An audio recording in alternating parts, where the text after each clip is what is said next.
icyuma ku rutare. Mu rusobe rw'ibinyabuzima, inyamaswa ziba zihigana hasi hejuru. Wigeze ubona uburyo ingwe ifata ku gakanu? Ugize umwaku wo kubona uburyo ingona iyo ngobe zisatura ku muvuduko neza neza nk'uwa misile, ntiwazongera guhirahira wegera amazi. Muri iyo ntambara, umuntu nawe yanze kuba indorerezi. Nawe washira amanga nkanjye uramutse utekereje ku rwango ruba hagati y'umubu n'umuntu. Amamiliyoni y'abantu yasubiye mu gitaka byose biturutse kuri uyu munyazi w'umubu. Byibuze ku mwaka, miliyoni y'abantu bisa nk'aho igomba gupfa, bigizwemo uruhare n'uyu munyazi w'umubu kubera udukoko ukwirakwiza dutera indwara, izo ndwara nazo bikarangira zihitanye abantu. Gusa natwe iyo tuwuciye iryera, urushyi neza rumeze nk'inkuba ruba rwarangije kuwugeraho kare kugira ngo upfe mbere yacu. Mbese nta bugira neza na busa umubu wadukesha, kuko nawe ibyo udukorera ni agahomamunwa. Nshimye wenda umubu kuzira ubugome bwawo. Usibye imico, imyemerere ndetse n'imiziro, utu tunyamaswa tugiye kuvuga hasi twaba tuzira iki? Injangwe.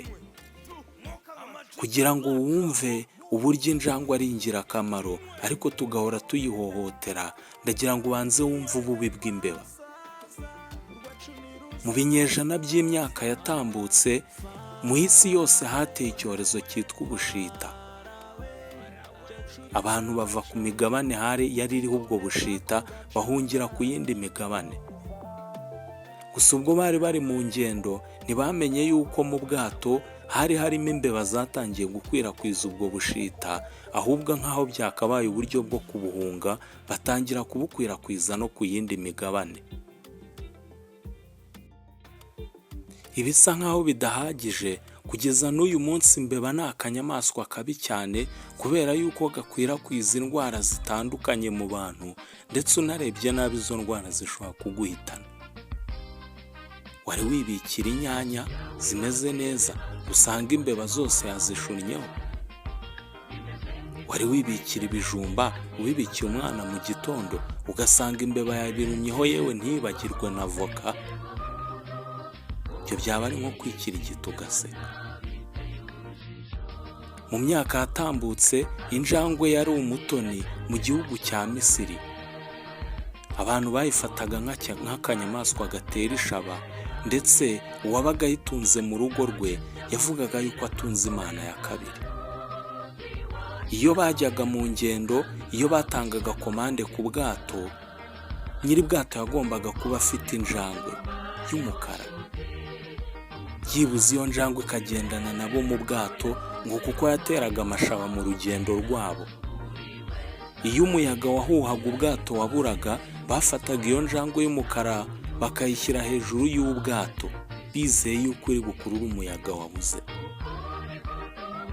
Neza neza injangwe mu Misiri bayifataga nk'Imana. Gusa Abaroma baje kurwanya ibi ngibi, baje guca ibintu by'imiziro bimeze nk'ibi, maze injangwe zahurira n'uruva gusenya. Batangiye bigisha ko injangwe z'umukara zikorana na Sekibi.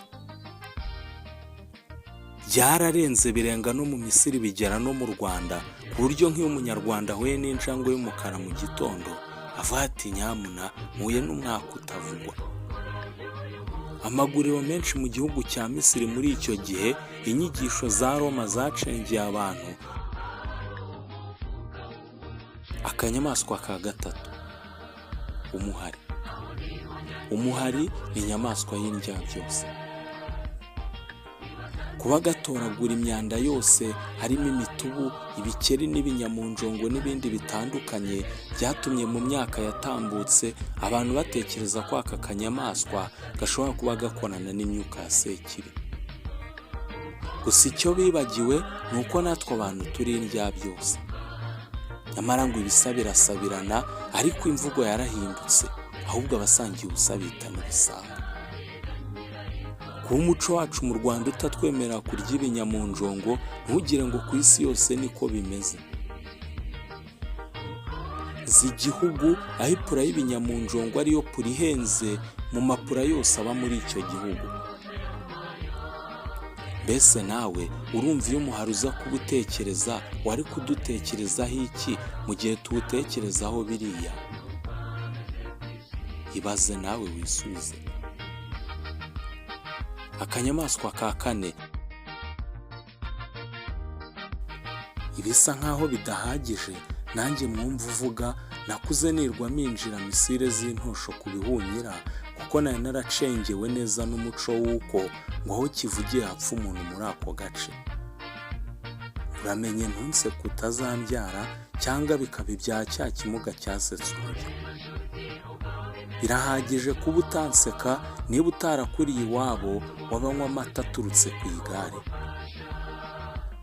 Ibi iyo biza kuba ukuri, abantu tuba twarashize kuko ibihunyira bibika buri munsi. Hari utazi inkuru ya Eva, Adamu ndetse n'inzoka? Niba utayize ejo tuzayikubwira. Turakubwira uburyo ngo uwishe inzoka aba akoze igikorwa cy'ubutwari. Mbese niko bimeze? Tubonane ejo. Mwagize neza kudukurikira. Imana ibahe umugisha. Turi kumwe nawe ejo. Hari igitekerezo ushaka kuduha, ni karibu muri comment. Murara haryana. Mwagize neza kudukurikira.